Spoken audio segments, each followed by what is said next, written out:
My name is John Conolly and I was born in Market Rasen on the 27th of May in the year 1794. My father died when I was still a young boy, but my mother remarried a Frenchman and he treated me well. When I was 19 years old, I enrolled at Edinburgh University to study medicine and I duly became a doctor. At the age of 33, considered very young in my time, I became Professor of the Practice of Medicine at the University College London. It was here that I first became interested in the care and treatment of insane patients, and soon I was appointed to visit lunatic asylums across the country to see how these poor people were being treated. I was absolutely appalled. Patients diagnosed as insane were being held in chains on their wrists and legs or tied to chairs. I had read that in France a new way of treating the insane was being put into practice, and I set about doing the same in England.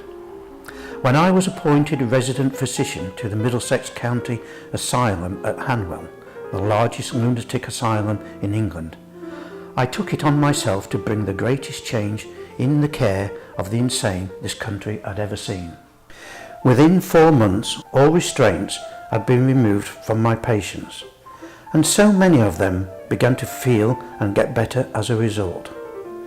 Over 10 years as a resident and visiting physician, I saw that my method of invariable kindness worked wonders.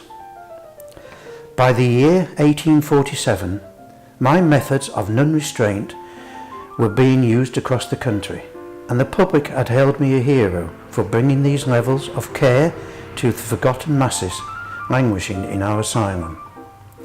In fact, in June 1840, when Edward Oxford attempted to shoot Queen Victoria, I spoke in his defence because I could see that he was clearly not in his right mind.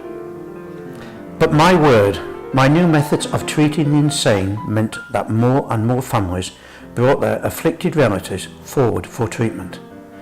The asylums could not cope with the numbers, so I had to come up with a new plan. We chose suitable dwelling houses near to the asylum for those people that were able to cope with some supervision.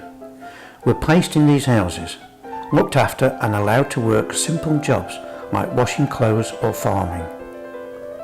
In modern times, this is called care in the community, and it was me who came up with this idea and brought it into practice in the UK.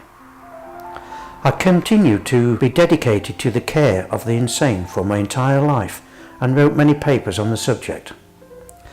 I died on the 5th of March 1866, and my obituary in the Times newspaper said that my whole life had been one of active benevolence. A few years after I died, my methods were being used in Europe and America.